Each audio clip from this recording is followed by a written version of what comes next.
नमस्कार दोस्तों, आज मैं उपस्थित हुआ हूँ आपके सामने आयतन के कुछ क्वेश्चन लेके।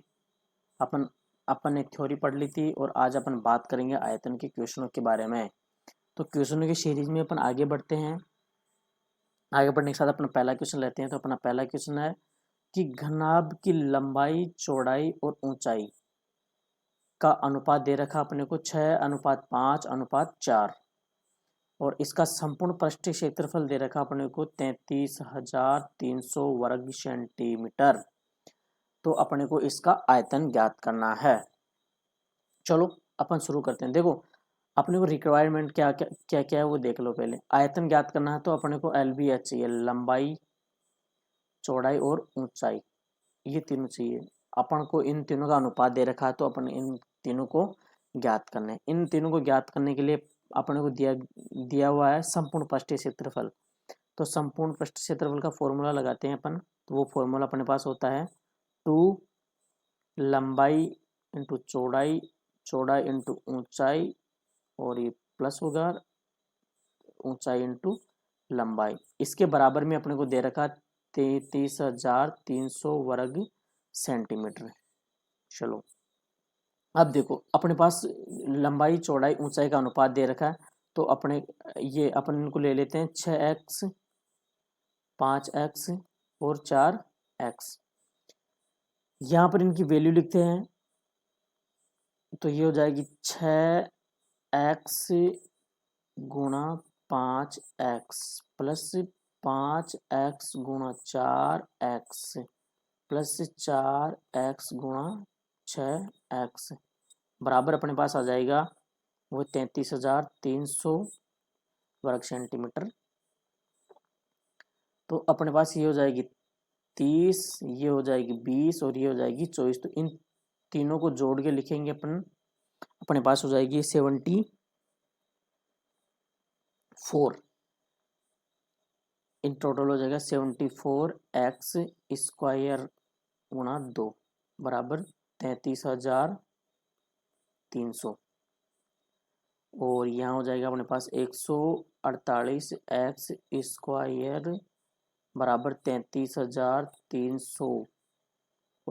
x बराबर हो जाएगा अपने पास 225 का वर्ग, मतलब 148 का अपने इसमें भाग दे देंगे तो ये कट के आ जाएगा 225। और ये जो x का स्क्वायर है उसको रूट बना देंगे तो अपने पास x बराबर आ जाएगा 15। ये अपने पास x की वैल्यू आ गई। अब अपन यहाँ पर x की वैल्यू रखेंगे, ठीक है। तो अपने पास लंबाई, चौड़ाई, ऊंचाई आ जाएगी। तो देखो अपने पास x की वैल्यू लिखेंगे तो 6 × 15, 5 × 15 और सॉरी 4 × 15। तो ये हो जाएगी 15×6 = 90, ये हो जाएगी 15×75 और ये हो जाएगी 60। तो ये लंबाई, चौड़ाई और इसकी ऊंचाई आ गई। अब अपने को इसका आयतन निकालने में कोई प्रॉब्लम नहीं आएगी। तो आयतन का फॉर्मूला हो जाएगा, आयतन हो जाएगा इसका 90×75×60। तो इनको गुणा करके लिखेंगे तो 9×54, 5400, 5400 को 75 से गुणा करेंगे अपन तो अपने पास आ जाएगा ये 4,05,000, 40,5,000 सेंटीमीटर क्यूब। क्यूब इसलिए लगा रहा हूँ कि ये आयतन की एक यूनिट है तो सेंटीमीटर क्यूब ही लगेगी। एक बार दोस्तों मैं इसको वापस से समझा देता हूँ, थोड़ी जगह कम है इसलिए मैंने इसको थोड़ा शॉर्ट में समझाने की कोशिश की है। तो इसको मैं एक डिटेल में वापस से बता देता हूँ एक बार। देखो अपने को इसका लंबाई, चौड़ाई, ऊंचाई का अनुपात दिया है तो अनुपात को अपन ने 6x, 5x और 4x लिख लिया है। फिर अपने को दिया है इसने पृष्ठ पूरा क्षेत्रफल, उस क्षेत्रफल का फॉर्मूला लगाते हैं अपन लंबाई गुणा चौड़ाई, चौड़ाई गुणा ऊंचाई, ऊंचाई गुणा लंबाई। इसमें अपन इनके अनुपातों की वैल्यू लिखते हैं और उसको आगे सोल्व करते हुए धीरे धीरे आगे बढ़ते हैं। फिर अपने पास इसका जो x की वैल्यू आएगी वो 15 आ जाती है। उस 15 को अपन इसकी अनुपात वाली वैल्यू में रखते हैं और इसकी लंबाई, चौड़ाई, ऊंचाई निकालते हैं। लंबाई, चौड़ाई, ऊंचाई निकाल के इसका आयतन निकालते हैं और अपने पास आयतन आ जाता है 4,05,000 सेंटीमीटर क्यूब। ये क्वेश्चन अपना सोल्व होता है और इसके हिसाब से अपना ऑप्शन सी राइट ऑप्शन लगता है। आगे बढ़ते हैं और अपन बात करते हैं आगे वाले क्वेश्चन की। तो अगला क्वेश्चन अपना कि धातु के बने एक घनाभ का भार 16 किलोग्राम है। यदि इसकी सभी विमाओं में से प्रत्येक को पहले की 1/4 1/4 कर देते हैं तो नए घनाभ का भार कितना होगा। अब देखो, इन्होंने अपन को घनाभ का भार दिया है, तो अपने का जो ये घनाभ का भार दिया है ये घनाभ के आयतन को प्रदर्शित करता है। घनाभ का आयतन तो नहीं है लेकिन घनाभ के आयतन को प्रदर्शित करता है, तो अपन उसी संदर्भ में इसकी बात करेंगे। तो देखो, घनाभ का भार दिया अपने को 16 kg, तो अपन इसको आयतन को डिनोट कर रहा है, तो इसको लंबाई गुणा चौड़ाई गुणा ऊंचाई लिख देते हैं। अब देखो, ये पहले 16 kg था, अब इन्होंने जो परिवर्तन किया है वो ये किया है कि जो लंबाई है उसको 1/4 किया है, और ये चौड़ाई है इसको भी 1/4 किया, और ये ऊंचाई है उसको भी 1/4 किया है, 1/4 और 1/4, तो ये हो जाएगी 1/64। अब देखो, अपने पास जो पहले की वैल्यू थी वो 1 गुणा 1 की वैल्यू थी, उसकी वैल्यू थी 16, तो अपने को वैल्यू निकालनी है किसकी, 1/64 की। तो अपन इसको 1/64 से गुणा कर देते हैं, 1/64 से गुणा कर देते हैं। 1/64 से गुणा करने के बाद अपने पास जो मान आएगा वो आएगा 0.525 kg, यानी कि जो नया घनाभ होगा उसका भार होगा अपने पास 0.25 kg। क्योंकि एक बार और समझ लो दोस्तों कि अपने को इसका भार दिया है, और भार है जो इसके आयतन को निर्देशित कर रहा है। आयतन है इसका LBH इसका आयतन हो गया, और इन्होंने कहा है कि जो पहले की विमाएं थी उनको इन्होंने 1/4 किया है, मतलब जो लंबाई है वो अब की बार 1/4 हो जाएगी, इसकी चौड़ाई 1/4 हो जाएगी, और इसकी ऊंचाई भी 1/4 हो जाएगी। तो नया जो अपने पास आयतन आएगा वो पहले की तुलना में 1/64 आएगा। अब जो पहले का आयतन था उसके एक की वैल्यू थी अपने पास 16, तो अपने पास अब जो नई वैल्यू आएगी वो 1/64 आएगी, क्योंकि जो आयतन है पहले की तुलना में अब वो 1/64 हो गया, 1/64 हो गया आयतन, तो इसी की तुलना में ये भी भार भी अपना 1/64 हो जाएगा। इसलिए अपना जो आंसर आएगा वो आएगा 0.25 kg। अब इस क्वेश्चन के बाद अपना आगे बढ़ते हैं और अगला क्वेश्चन लेते हैं। तो अपना अगला क्वेश्चन है कि एक आयताकार पानी की टंकी का आधार का क्षेत्रफल 6500 वर्ग सेंटीमीटर है तथा इसमें भरे जाने वाले पानी का आयतन है 2.6 घन मीटर। तो टंकी में पानी की गहराई कितनी होगी। देखो, जो अपने को फाइनल आयतन दिया है, इन्होंने फाइनल आयतन दिया वो अपने को मीटर में दिया है, और अपना आंसर भी जा रहा है मीटर में। ठीक है दोस्तों, तो अपना जो ये वर्ग सेंटीमीटर है इसका क्षेत्रफल, तो अपन इसको पहले तो इसको चेंज करेंगे, तो इसको जो चेंज करेंगे वो अपने पास आ जाएगा 6500 है, तो वर्ग सेंटीमीटर, तो इसको 100 गुणा 100 का भाग दे देंगे। देखो, अगर ये सिंगल वन डायमेंशनल दूरी होती तो अपन ओनली 100 का भाग देते, लेकिन ये वर्ग सेंटीमीटर है यानी कि इसका क्षेत्रफल है, तो इसको अपन 100 गुणा 100 का भाग देंगे। इसके बाद अपने पास ये आ जाएगा 65.05 मीटर स्क्वायर। ठीक है, ये तो इसका चेंजेशन हो गया। अब अपन बात करते हैं कि जो आयताकार पानी मतलब घनाभ पानी की टंकी, इसका उसका क्षेत्रफल मतलब अपन इसका आयतन निकालते हैं। आयतन के लिए लंबाई गुणा चौड़ाई गुणा ऊंचाई, ये अपने को दे रखा 2.6 घन मीटर। अब देखो, अपने को लंबाई इंटू चौड़ाई दे रखी है, कहाँ दे रखी है कि जो क्षेत्रफल है वो लंबाई गुणा चौड़ाई तो है।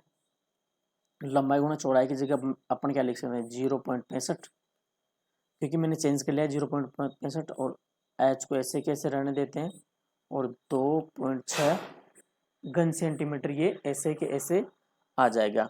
अब अपना जो एच है वो तो ऐसे कैसे यहाँ रह जाएगा, और जो 2.26 है इसके नीचे चला जाएगा ये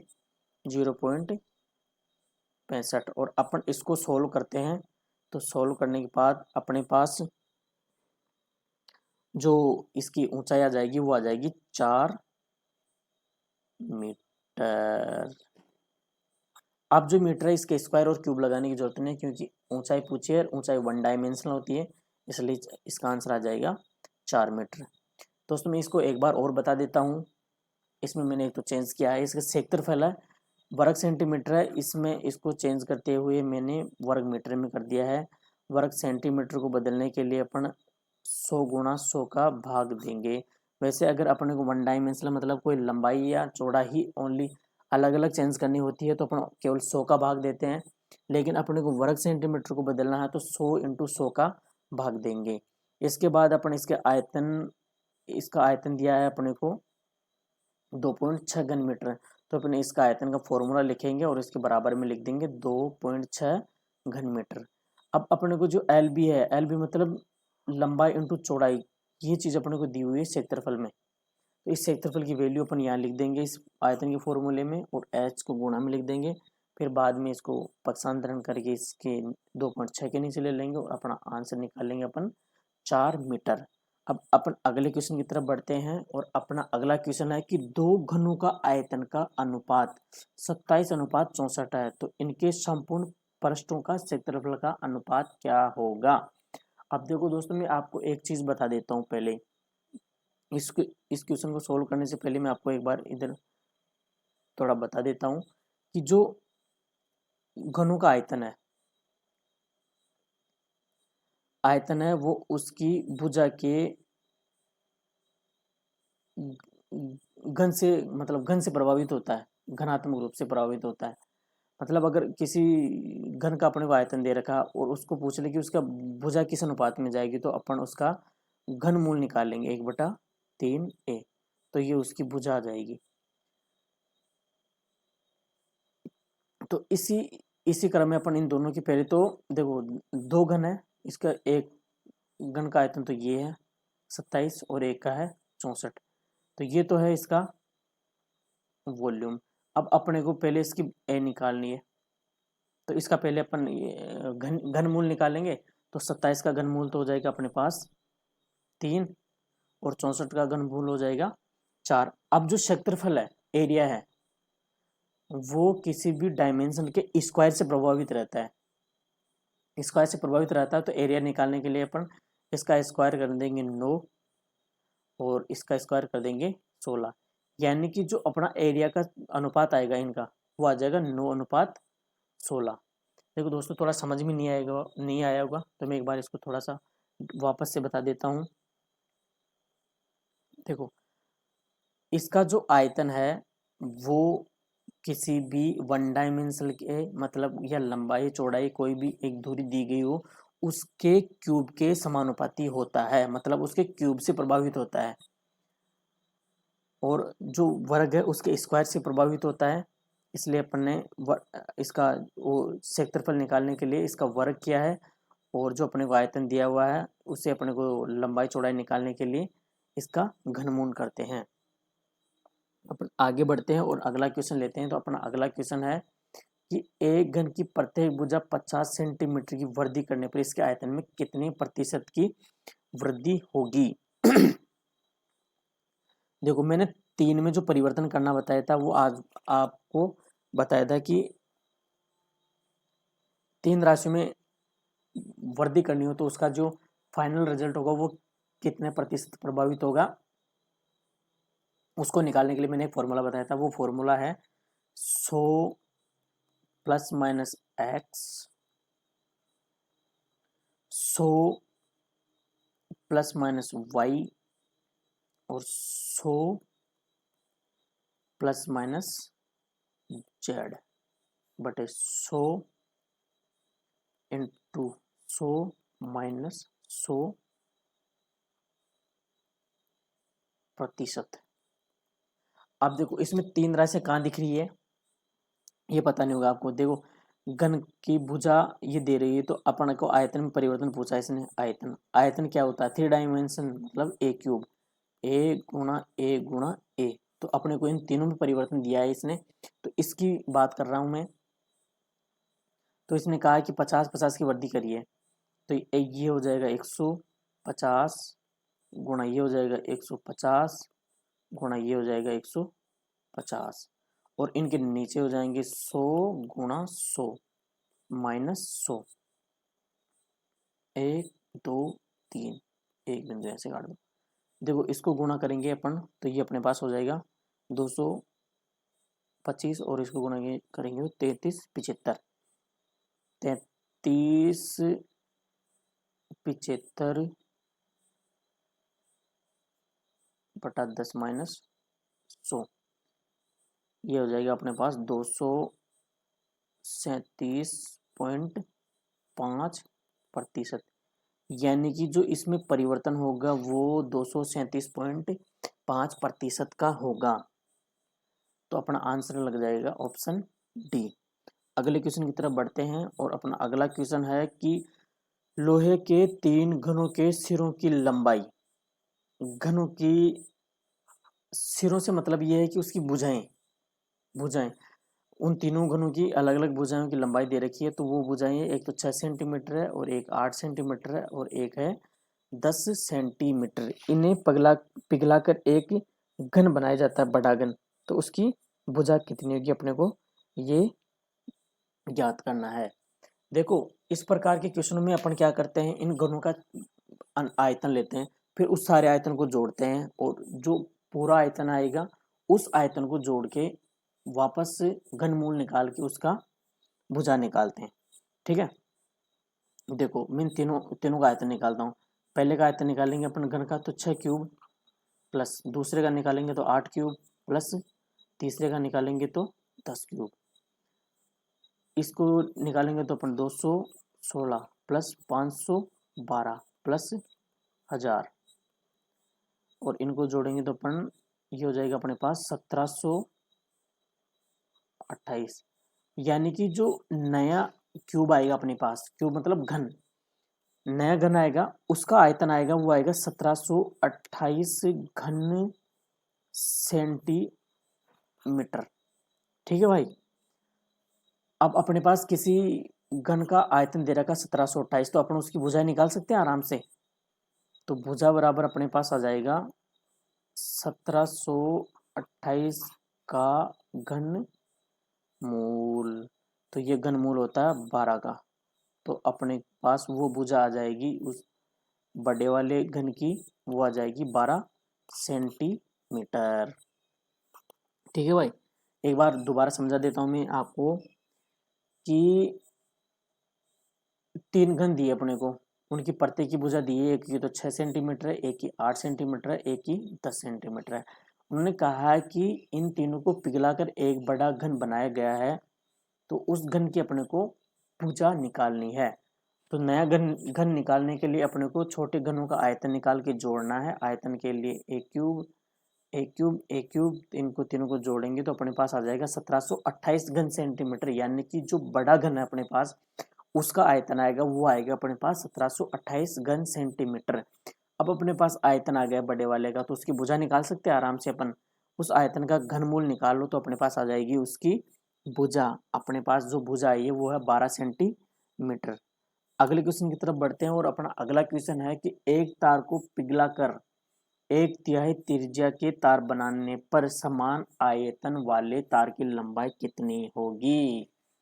यानी कि एक तार अपने पास पहले से है, तो उसी से अपने को एक नया तार बनाना है, और वो जो नया तार है उसकी जो त्रिज्या है पहले वाले की 1/3 है, मतलब 1/3 है उसकी जो नया वाला तार है उसकी त्रिज्या।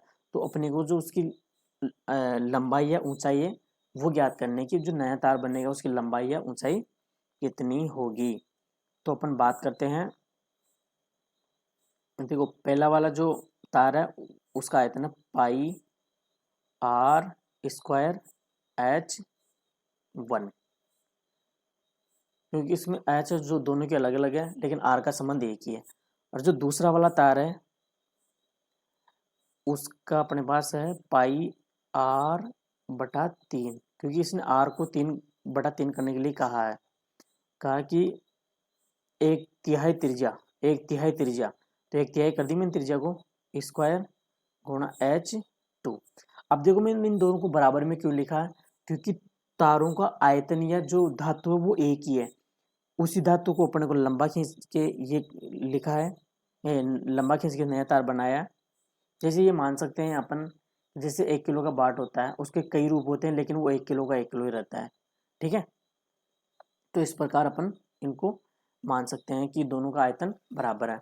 अब आयतन बराबर तो अपने को क्या क्या करना है इसमें, देखो पाई से पाई कैंसिल हो जाएगी, और ये तो आर स्क्वायर ऐसे कैसे, H1 ऐसे कैसे, और यहाँ पर आर स्क्वायर बटा 9 और H2, आर से आर कैंसिल, और ये 9 पक्षांतरण होकर इधर आ जाएगा, 9H1 is equal to H2।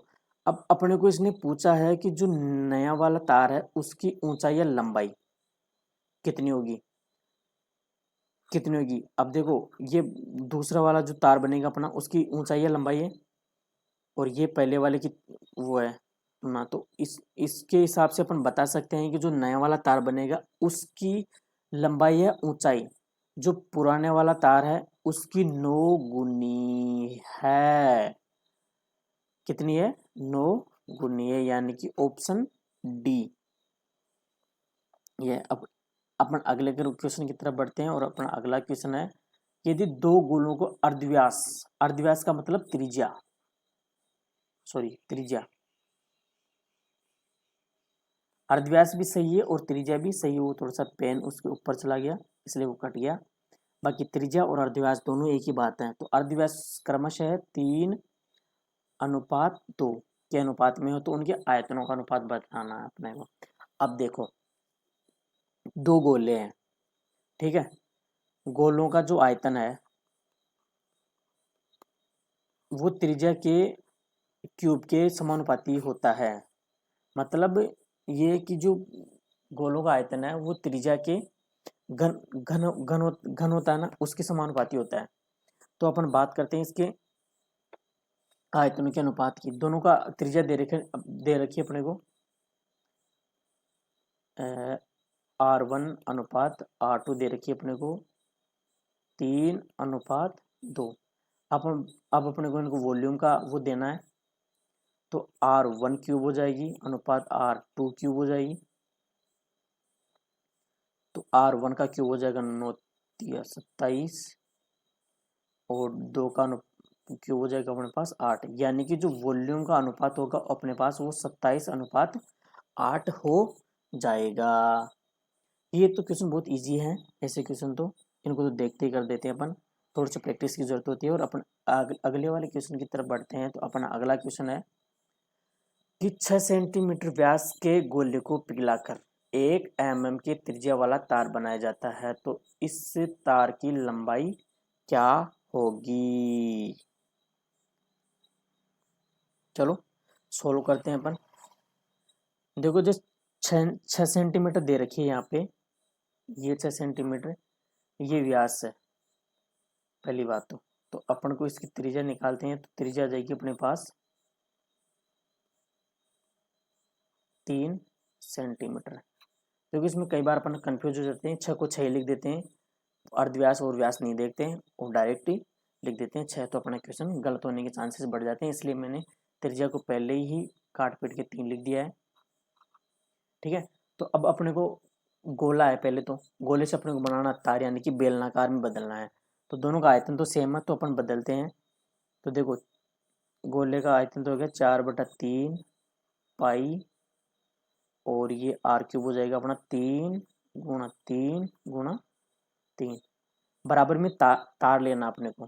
तार होता है अपना बेलन, मतलब पाई आर अपने लिए, देखो 1 mm लिए, और अपना जो सामने वाला गोला उसके सेंटीमीटर में है, मतलब इसको मैं सेंटीमीटर में बदलूँ तो 1 mm बराबर हो जाएगा 1/10 सेंटीमीटर।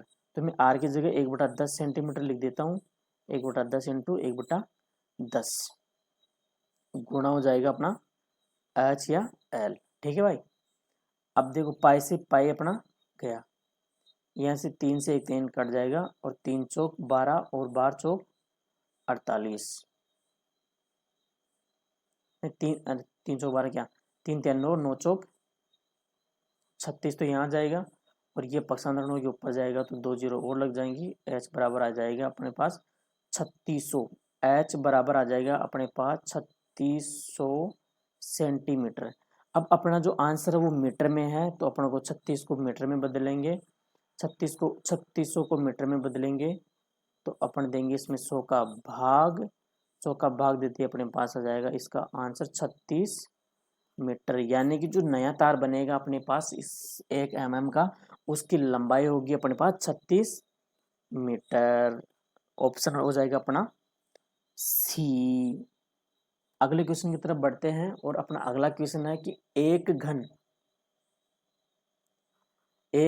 और एक गोले का संपूर्ण पृष्ठ समान है, मतलब जो पृष्ठीय क्षेत्रफल है उन दोनों का समान है, तो इसका आयतन का अनुपात क्या होगा। देखो बहुत इंपॉर्टेंट क्वेश्चन है, बहुत लॉजिकल क्वेश्चन है, इसको ध्यान से समझेंगे अपन और ध्यान से समझने की मैं पूरी ट्राई करूंगा। कि देखो घन घन का पूर्ण पृष्ठीय क्षेत्रफल कितना होता है, 6a² और ये बराबर है अपना गोले के क्षेत्रफल के πr² के। ठीक है, यहाँ तक बात समझ में आई कि जो घन है उसका क्षेत्रफल गोले के संपूर्ण पृष्ठीय क्षेत्रफल के बराबर है। यहाँ तक बात बिल्कुल समझ में आ गई अपने। अब अपन आगे बढ़ते हैं और इसी को सोल्व करते हैं। या तो आप r को a में चेंज कर लो या a को r में चेंज कर लो, ठीक है, क्योंकि अपन आयतन निकालेंगे तब अपन a और r को बिल्कुल हटा देंगे, क्योंकि जो ऑप्शन दिए हुए हैं अपने को वो a और r में बिल्कुल भी नहीं है। तो अपने को a या r को जो एलिमिनेट या खत्म करने के लिए है, तो या तो a को अपन r में बदल लेंगे या r को अपन a में बदल लेंगे। तो मैं यहाँ बदलता हूँ a को r में, तो यहाँ तो हो जाएगा 3 और ये हो जाएगा 2। देखो तो a में 3a² बराबर 2πr²। अब देखो ये बराबर है a² बराबर 2/3πr²। a बराबर हो जाएगा अपने पास √2/3 πr²। ठीक है, और a बराबर हो जाएगा अपने पास 2/3 पाई, ये तो हो जाएगी रूट में, और जो ये r है ये निकल जाएगा बाहर, क्योंकि पहले से स्क्वायर में है तो इसका तो रूट हट जाएगा। अब देखो अपने पास a और r की जो वैल्यू फॉर्मेट है वो आ गया है। अब अपन देखो इनका आयतन का फॉर्मूला लिखते हैं दोनों का। घन, ये तो हो गया घन और ये हो गया अपने पास गोला। ठीक है भाई, तो घन का आयतन का फॉर्मूला तो अपने पास हो जाएगा a³ और इसका हो जाएगा 4/3 πr³। अब देखो a को अपन ने r के टर्म में लिख रखा है, तो मैं a की जगह ये वैल्यू रिप्लेस कर देता हूँ। इस वैल्यू को रिप्लेस करेंगे अपन तो 2/3, इसकी रूट ऐसे कैसे आ जाएगा और ये पाई भी ऐसे कैसे आ जाएगा, और r और इन सब के लगा देता हूँ मैं क्यूब, बराबर अपने पास आ जाएगा 4/3 πr³। ठीक है, अब देखो ये क्यूब को अपन अंदर गुणा करते हैं तो इसका एक बार तो क्यूब हट जाएगा पूरे का, तो ये हो जाएगा 2/3 पाई गुणा 2/3 पाई, ये एक बार रूट में भी रहेगा क्योंकि उधर क्यूब लगा हुआ है, और जो ये क्यूब है ये आर के लगेगा सीधा जाके, तो ये हो जाएगा r³ बराबर अपने पास क्या आ जाएगा 4/3 πr³। अब देखो ये बात समझ में आएगी नहीं समझ में आई, इसके क्यूब लगाएंगे अपन तो ये एक बार तो इसका रूट हट जाएगा और एक बार इस पे रूट रह जाएगा। ठीक है, यहाँ पे पाई है, ये वाला पाई है, तो देखो 3 से अपना 3 कट जाएगा, r³ से अपना r³ कट जाएगा, पाई से अपनी ये पाई कट जाएगी। अब बचा क्या अपने पास ये 2, तो ये 2 इससे कट जाएगा 2 बार। अब देखो पास थोड़ी सी जगह कम पड़ रही है स्लाइड में, तो मैं थोड़ा इधर एडजस्ट करने की कोशिश करता हूँ इसको। अब अपने पास बचा क्या क्या है, इस साइड तो अपने पास बचा है 2/3 इसका रूट और अंदर ये इसके पाई, और सामने बचा है मेरे पास केवल 2। अब देखो इस 2 को मैं, ये जो 2 है इसको मैं √2 लिख सकता हूँ। ठीक है, तो अपने पास √2 तो ये है, √3 ये है, और √π यहाँ है, √2 यहाँ है, और √2 ही यहाँ है। अब ये √2 से ये √2 कट जाएगा। अब ये √π तो इधर बच जाएगा, और ये जो 3 है इसको अपना पक्षांतरण करेंगे इस साइड, तो इस साइड ये पक्षांतरण हो क्या जाएगा, तो √2 गुणा √3 यानी कि π√, अनुपात या बराबर आ जाएगा अपने पास √6, यानी कि जो इनके आयतनों का अनुपात होगा वो हो जाएगा π√6, यानी कि अपना ऑप्शन जो लगेगा सही वाला वो लगेगा अपना ए ऑप्शन। दोस्तों थोड़ा लंबा क्वेश्चन है, कठिन नहीं है लेकिन लंबा थोड़ा, इसलिए ध्यान से समझने की कोशिश करना। और अपना आगे बढ़ते हैं और अपना अगला क्वेश्चन लेते हैं। तो अपना अगला क्वेश्चन है कि 1 सेंटीमीटर, 2 सेंटीमीटर तथा 3 सेंटीमीटर त्रिज्या के 3 गोलाकार गेंदों को पिघलाकर एक नई गेंद बनाई गई है। ठीक है, इस गेंद को बनाने में जो प्रक्रिया में नष्ट हुई सामग्री वो 25% है, मतलब इनका जो टोटल आयतन आएगा उसका 25% खराब हो चुका है। उसके बाद जो बचा उसकी गेंद बनाई गई है, जो नई गेंद है उसको, उसकी अपने को त्रिज्या निकालनी है। ठीक है चलो शुरू करते हैं अपन, तीनों गेंदों को पिघला के वो करते हैं।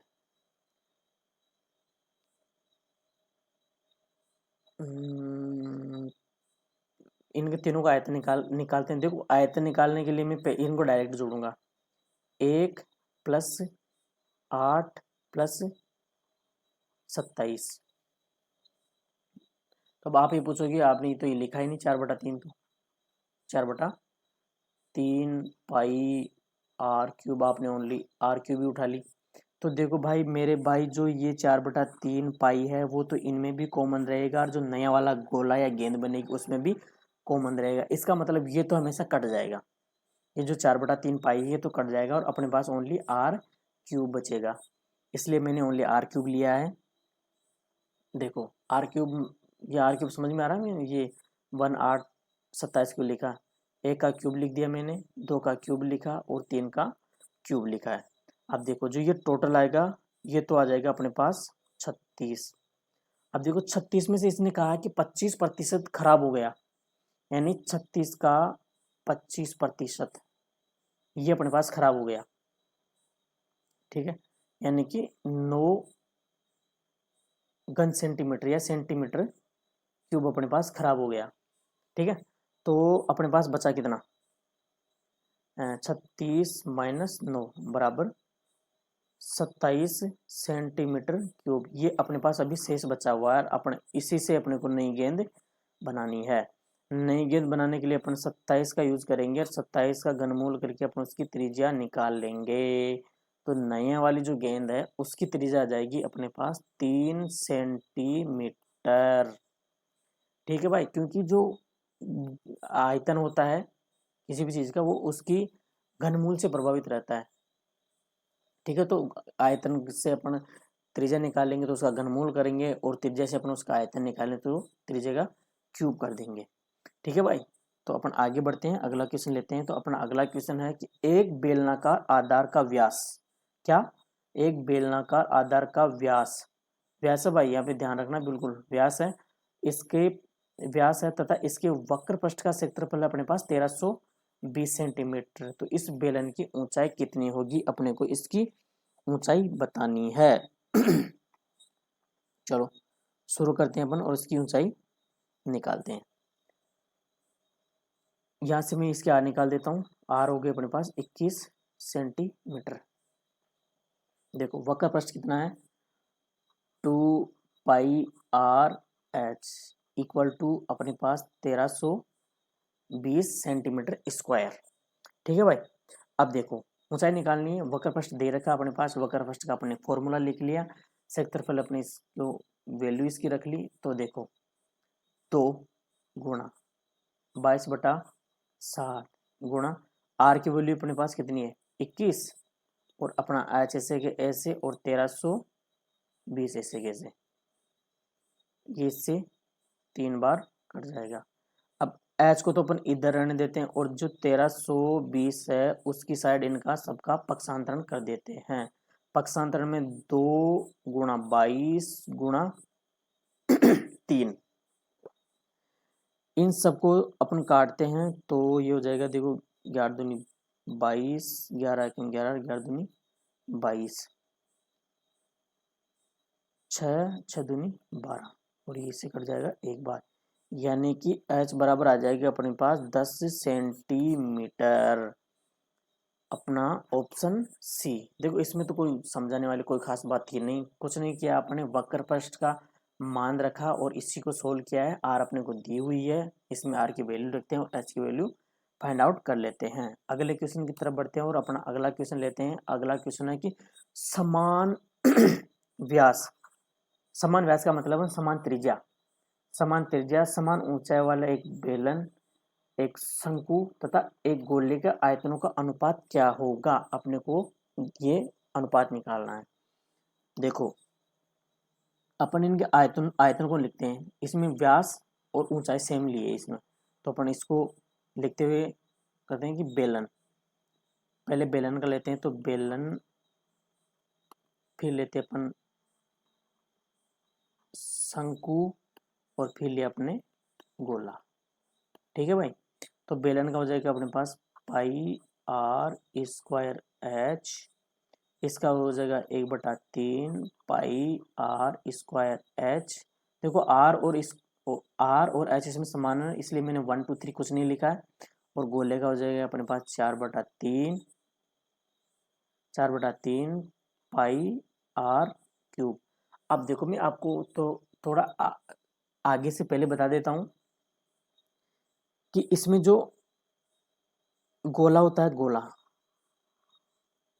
इसमें ऊंचाई नहीं है अभी तक, लेकिन आर क्यूब आ गई। अब आर क्यूब को भी अपन काटेंगे तो ये आर स्क्वायर से तो आर स्क्वायर कट जाएगा, लेकिन एक आर इसमें बच जाएगी, यानी कि जो आर क्यूब है इसमें आर स्क्वायर तो कट जाएगा, आर स्क्वायर तो कट जाएगी और आर एक बच जाएगा। उस आर को अपन को रिप्लेस करने के लिए एच से काटना पड़ेगा और उस आर को अपने को एच में बदलना पड़ेगा।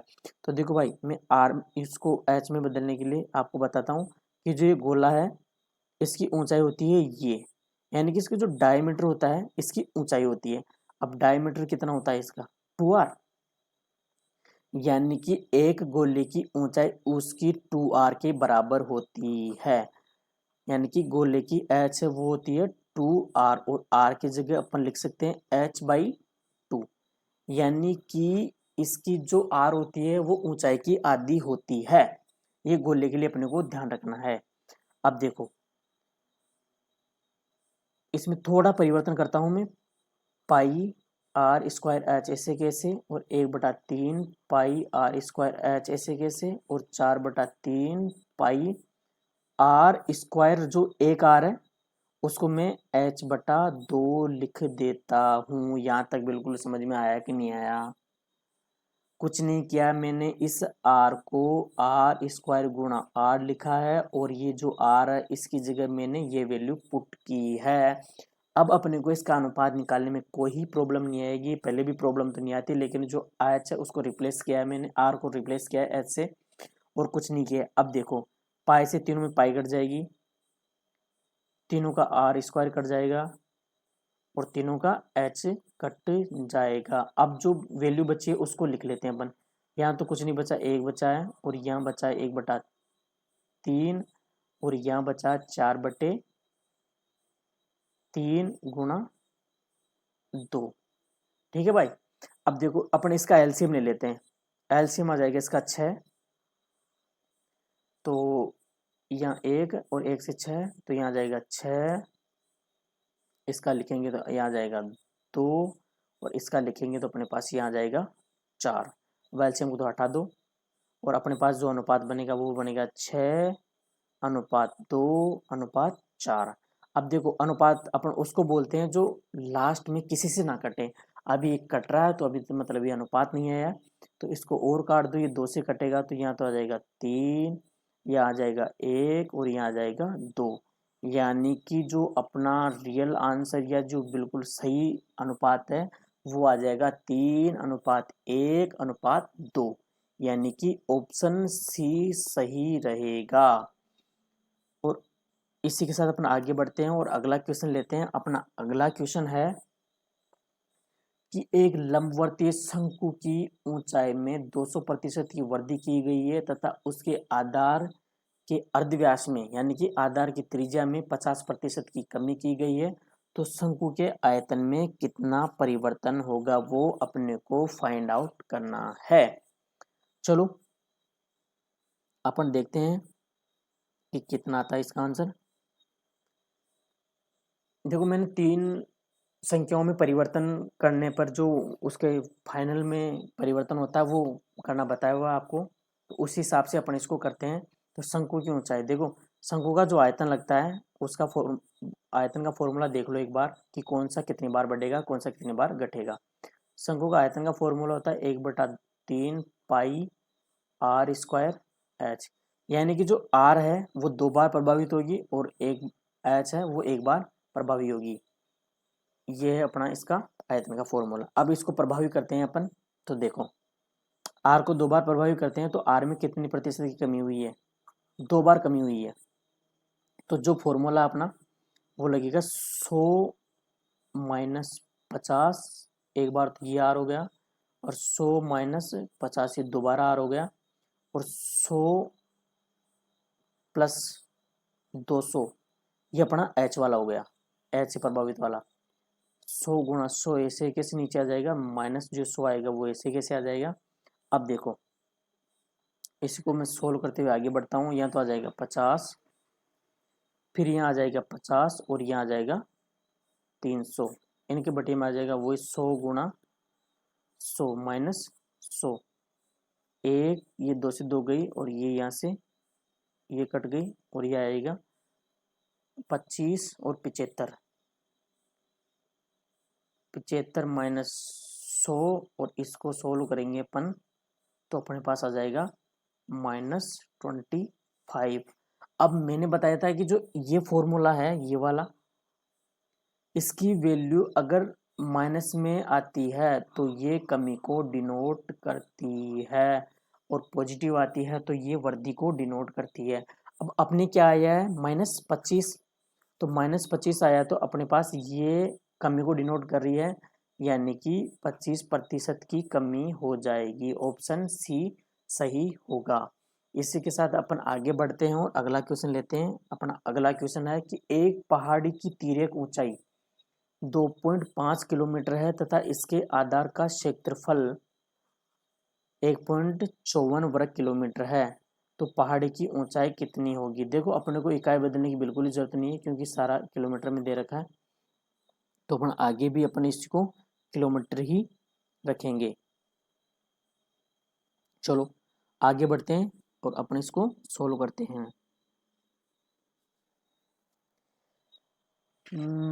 तेरे ऊंचाई दे रखी है, इसका आधार का क्षेत्रफल दे रखा है और इसकी ऊंचाई पूछी। देखो आधार का क्षेत्रफल से अपन इसकी त्रिज्या निकाल लेते हैं पहले। तो आधार का क्षेत्रफल कितना होता है इसका, pi r square is equal to 1.54 kilometre. तो यहाँ से अपना इसका आ जाएगा आर स्क्वायर बराबर 1.54/22 गुणा 7। ठीक है भाई। चलो आर स्क्वायर ये 11 से घटेगा तो देखो इसको मैं हटा देता हूँ और यहाँ लगा देता हूँ इसके 100। अब 11 से काटेंगे अपन इसको तो ये हो जाएगा 11 एकम 11 14 और यहाँ जाएगा 2 और यह जाएगा 7, यानी जो आर स्क्वायर आएगा अपने पास 7 गुणा 7/100 और आर बराबर अपने पास आ जाएगा 7/10। आर आर की वैल्यू अपने पास आ जाएगी 7/10, ये इसका अंडर रूट हो जाएगा और ये इसका स्क्वायर हट जाएगा। तो ये अपने पास आर आ गई। अब अपने पास आर आ गई, तिर्यक ऊंचाई दे रखी है, तो अपन ऊंचाई निकाल सकते हैं पाइथागोरस प्रमेय लगा के। जो अपना शंकु बनता है वो ऐसे बनता है, ऐसे करके। अब इसमें अपने को निकालनी है एच। अपने को ये दी हुई है 2.5, ये अपन ने निकाल ही ली भी इससे। तो अपने को निकालनी एच। तो एच के लिए अपने अपना जो फॉर्मूला लगेगा वो लगेगा L square minus R square का रूट। तो एल स्क्वायर कितना अपने पास, तेरह तेरह गुना चाहिए अपने पास, ये 25। तो 2.5 का अपना स्क्वायर करेंगे तो अपने पास आ जाएगा 6.25 माइनस आर। आर हो जाएगी अपने पास 49/100। ये रूट ऐसे कैसे, और ये हो जाएगी अपने पास 625 माइनस 49। एलसीएम लेके सोल्व करने के बाद अपने पास ये कंडीशन आ जाएगी। और अपने पास अगला आ जाएगा 500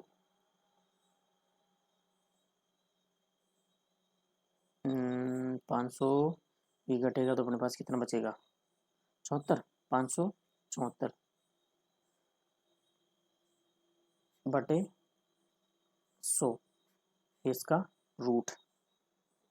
ठीक है भाई, 4 चौक 576, 6 बचना चाहिए। ठीक है, 6 बजे 576। अब इसका रूट करके अपन लिखेंगे तो अपने पास आ जाएगा 24/10, यानी कि h बराबर हो जाएगा अपना 2.4 किलोमीटर। ये बराबर का चिन्ह और एच, मतलब इसको मैं अच्छे से स्पष्ट लिख देता हूँ।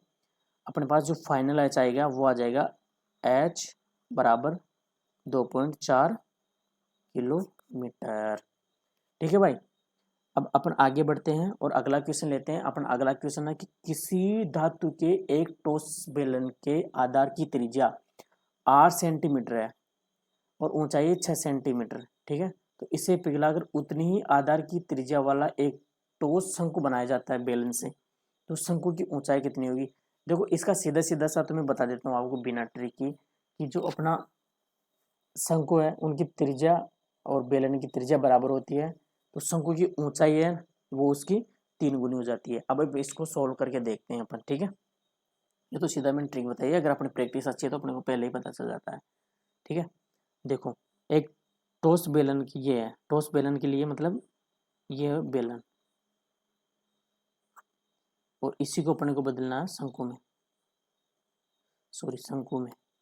ठीक है, तो बेलन का जो आयतन है वो लगता है अपने पास पाई आर स्क्वायर एच, और इसका लगता है 1/3 पाई आर, तो दोनों में सेम है, और इसमें हो जाएगी H2 या H1।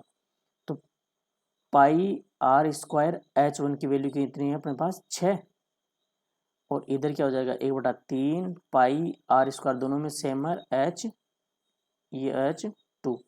देखो पाई से पाई कैंसिल हो गया अपना, आर से आर अपना कैंसिल हो गया, और अपने पास H इधर तो बच जाएगा H2, और ये 3 को पक्षांतर कर देंगे इधर इस साइड, तो अपने पास हो जाएगा ये 18।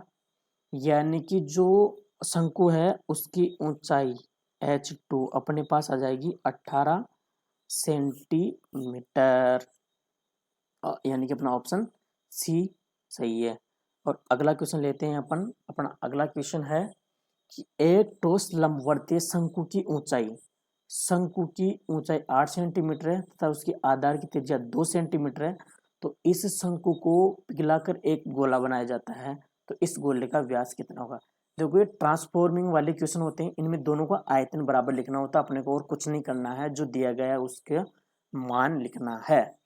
ठीक है, तो अपने को शंकु दिया हुआ है पूरा, तो शंकु का लिख देते हैं अपन 1/3 पाई आर स्क्वायर एच। इसको बदलना किसमें अपने को, गोले में, यानी कि 4/3 पाई आर स्क्वायर, सॉरी क्यूब में, पाई आर क्यूब में। ये तो हो गया शंकु का, और ये हो गया अपना गोले का। ठीक है अब देखो यहाँ से काटना शुरू करो तो यहाँ से काट दो, बाकी लिखने के बाद काटेंगे तो वहां से तो कटेंगे ही कटेंगे।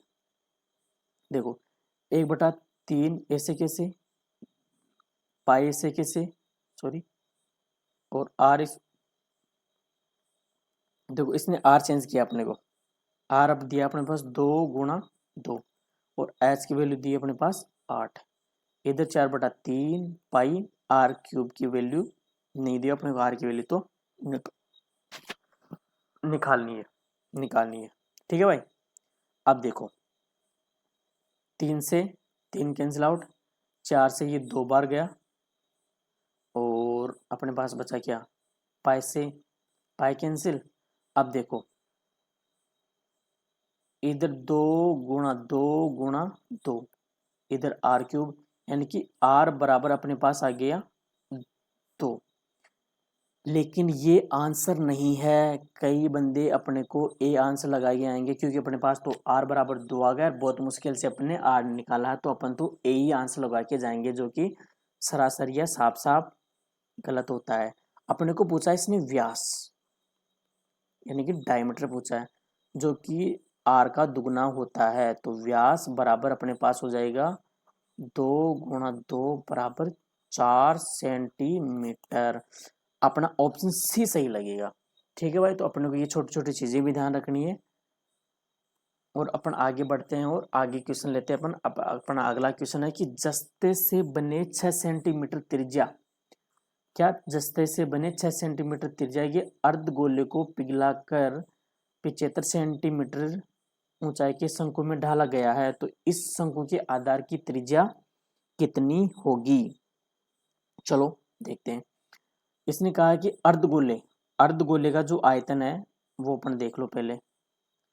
अर्धगोले का आयतन होता है अपना 2/3 पाई आर क्यूब बराबर होगा अपने पास 1/3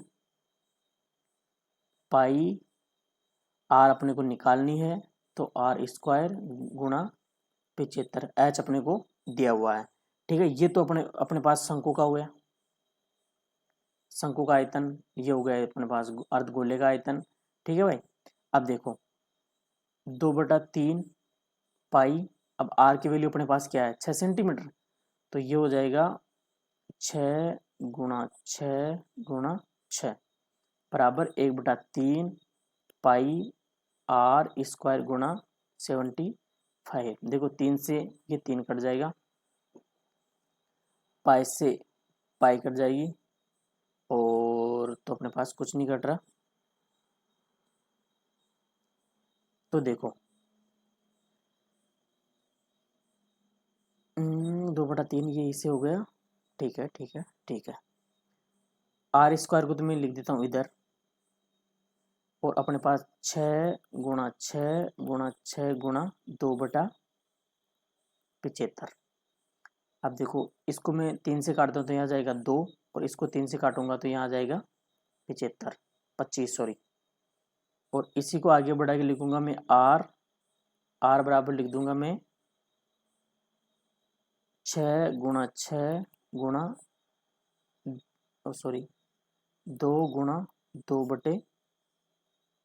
का अंडर रूट। अब देखो मैं इसको अलग अलग इसलिए लिखता हूँ कि अंडर रूट निकालना बहुत ईजी होता है। अब देखो इन दोनों का अंडर रूट तो हो जाएगा 6, इन दोनों को हो जाएगा 2, इसका हो जाएगा 5।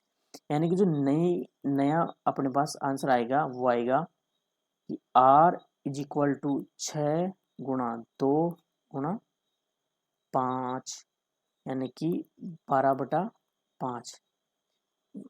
ये ऑप्शन भी सही है और इसका जो आंसर आएगा वो आएगा 2.4 सेंटीमीटर भी सही है, यानी कि ऑप्शन सी अपना राइट आंसर लग जाएगा।